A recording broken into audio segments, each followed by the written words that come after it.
Bonjour la chapelle. Mon message d'aujourd'hui va s'appeler la bénédiction. Qu'est-ce qui nous vient en tête en tant que chrétien quand on parle de bénédiction?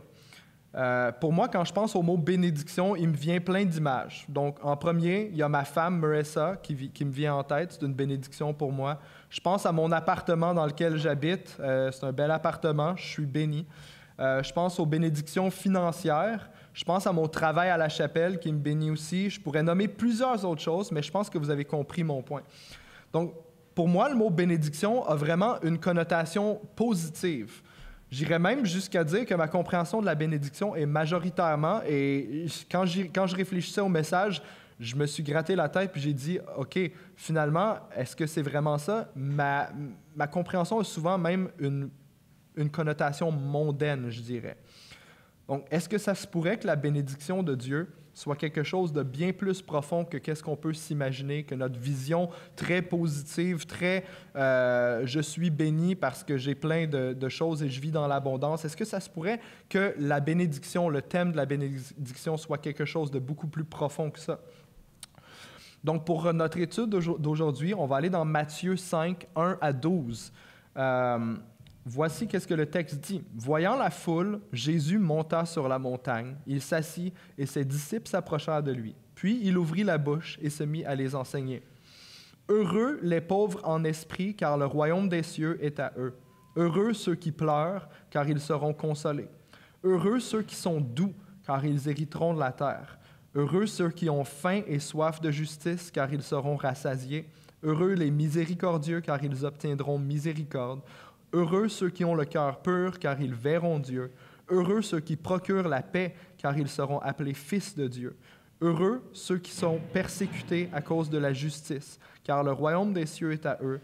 Heureux serez-vous lorsqu'on vous insultera, lorsqu'on vous persécutera et qu'on répandra sur vous toutes sortes de mal à cause de moi. Réjouissez-vous et soyez dans l'allégresse parce que votre récompense sera grande dans les cieux, car c'est ainsi qu'on a persécuté les prophètes qui vous ont précédés. » Le mot « heureux » dans ce texte-là peut être littéralement traduit par « béni ». En fait, même dans les versions en anglais, ils ne disent pas « happy », ils disent « blessed are ». Blessed are those that are poor in spirit. Bénis sont ceux qui sont pauvres en esprit. Donc, ce passage reflète le cœur de ce que j'appelle le royaume inversé depuis le début. Quelques observations que je fais sur ce texte-là. La majorité des choses qui viennent après le mot « heureux » sont des choses pas trop plaisantes ou quand même assez difficiles. Je ne sais pas pour vous, mais moi, je ne trouve pas ça très plaisant d'être triste ou de rester doux quand je fais face à l'injustice, ou de même d'admettre que je suis pauvre en esprit, etc., etc. Pour moi, ce n'est pas des choses que je me considère béni quand ça m'arrive et quand je fais face à ces choses-là. Deuxième observation, chaque « heureux ceux » contient une bénédiction, car le royaume des cieux est à eux. Car ils seront consolés, car ils hériteront la terre. Donc, chaque bénédiction, chaque heureux sont ceux, et là, il y a une souffrance, il y a quelque chose de difficile, il y a quelque chose qui n'est pas nécessairement joyeux, mais il y a une promesse qui vient avec, car le royaume des cieux est à eux, car ils seront consolés, etc., etc. Troisième observation, Jésus nous enseigne que si on veut le suivre et vraiment vivre pour le royaume de Dieu, on va vivre des difficultés. La bénédiction, ce n'est pas d'avoir une vie facile, d'avoir une vie où est-ce que tout va bien et d'avoir une vie où est-ce que personne n'est contre nous, où est-ce que personne nous veut du mal, où est-ce que personne va nous jouer dans le dos ou nous trahir. Le royaume de Dieu signifie qu'on va vivre des difficultés parce que c'est un royaume inversé. Les royaumes de la terre, c'est la richesse, la puissance, la gloire, mais le royaume des cieux, c'est une différente sorte de richesse, une différente sorte de gloire. Et vous comprenez le concept. Mais avec Dieu, il y a toujours un « mais ». Malgré les difficultés, avec Dieu, il y a toujours un « mais ». Si on persévère dans les difficultés, on peut être assuré que la bénédiction va se manifester. Et si elle ne se manifeste pas dans le présent, qu'est-ce qu'on aimerait tous? On aimerait toujours que la bénédiction de Dieu se manifeste exactement dans notre situation. Seigneur, ça c'est difficile, agis, et on aimerait ça que la bénédiction tombe et que notre situation disparaisse ou se règle. Mais ce n'est pas toujours comme ça que ça se passe. Mais si la bénédiction ou si la réponse de Dieu ne se manifeste pas dans le présent, on sait que Dieu nous promet une récompense dans l'éternité. Donc, pour vous illustrer un peu les points que j'essaie de faire, dernièrement, j'ai vraiment réfléchi beaucoup, surtout à la première ligne qui dit « Heureux sont les pauvres en esprit, car le royaume des cieux est à eux ». Je ne sais pas pour vous, mais moi, de me considérer pauvre en esprit, c'est pas quelque chose que je trouve vraiment nice, c'est pas quelque chose que j'ai envie de faire. Je vous explique c'est quoi d'être pauvre en esprit. Moi, ma tendance naturelle, c'est de vouloir accomplir les choses par mes propres forces, c'est de vouloir prendre les choses en contrôle, c'est de vouloir accomplir des choses et que les gens puissent dire « Wow, Phil, sa vie est en contrôle, il réussit bien dans tout ce qu'il fait, tout ce qui touche, ça marche. » Ça, c'est le genre de choses que j'aimerais que les gens me reconnaissent pour. Mais c'est la même chose dans ma vie spirituelle. Dans ma vie spirituelle, des fois, c'est comme j'ai le goût de dire à Dieu, laisse-moi atteindre la sainteté par moi-même. Je ne le dis pas littéralement parce qu'au final, ma prière, c'est souvent, Seigneur, aide-moi à me sanctifier. Mais au final, qu'est-ce que je fais dans le pratique? C'est que souvent, j'essaie par moi-même, par mes propres forces, de me sanctifier, de me purifier. J'essaie de vivre une vie selon le cœur de Dieu, mais parfois, j'essaie de le faire sans lui. Donc, c'est ça. C'est de ne pas être pauvre en esprit. Ça, c'est de penser que j'ai la capacité, que je suis capable de plaire à Dieu par mes propres forces. Mais pourquoi est-ce que la parole dit « Heureux les pauvres en esprit, car le royaume des cieux est à eux » ? Laissez-moi vous enseigner quelque chose de vraiment... c'est profond, OK?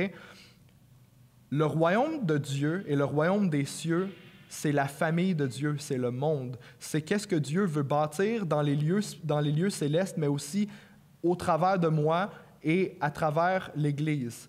Maintenant, si moi, j'essaie de mettre toutes mes forces sur devenir pur, devenir saint et tout ça par mes propres forces, pour plaire à Dieu, finalement, qu'est-ce que ça fait? C'est que je retourne mon regard et mon attention toutes sur moi et je deviens le centre de ma vie. Donc, qu'est-ce que ça fait? C'est que le royaume que je bâtis, ce n'est pas le royaume de Dieu, c'est mon royaume à moi.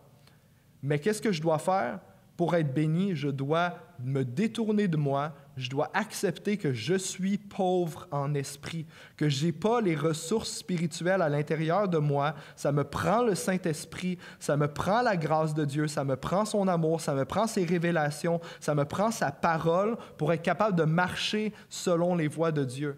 Je ne sais pas pour vous, mais en faisant ça, là, je me détourne de moi, j'arrête de regarder à comment est-ce que je peux performer pour Dieu et je retourne, mon cœur s'ouvre, mes yeux s'ouvrent et je peux enfin voir le royaume de Dieu et y prendre part. Donc, ça, c'est mon processus et je pourrais faire ça avec tous les heureux ceux qui... Mais je ne le ferai pas parce que je n'ai pas le temps aujourd'hui. Mais ça, c'est un de mes struggles et c'est quelque chose que je trouve qui est difficile à faire. Mais la bénédiction, c'est que si je me reconnais pauvre en esprit, le royaume des cieux s'ouvre à moi. Et ça, c'est la bénédiction. Et le royaume des cieux, c'est tellement plus riche, c'est tellement meilleur, c'est tellement plus glorieux que qu'est-ce que je peux offrir pour ma propre vie. Donc, peut-être qu'en ce moment, tu vis une situation. Peut-être qu'en ce moment, tu pleures. Peut-être qu'en ce moment, tu vis des difficultés, tu as de la difficulté à rester doux. Peut-être qu'en ce moment, tu as faim et soif de la justice de Dieu. Peut-être qu'en ce moment, tu as besoin de pardonner, tu as besoin d'offrir la miséricorde. Mais laissez-moi vous dire que ceux qui pleurent, Dieu va les consoler.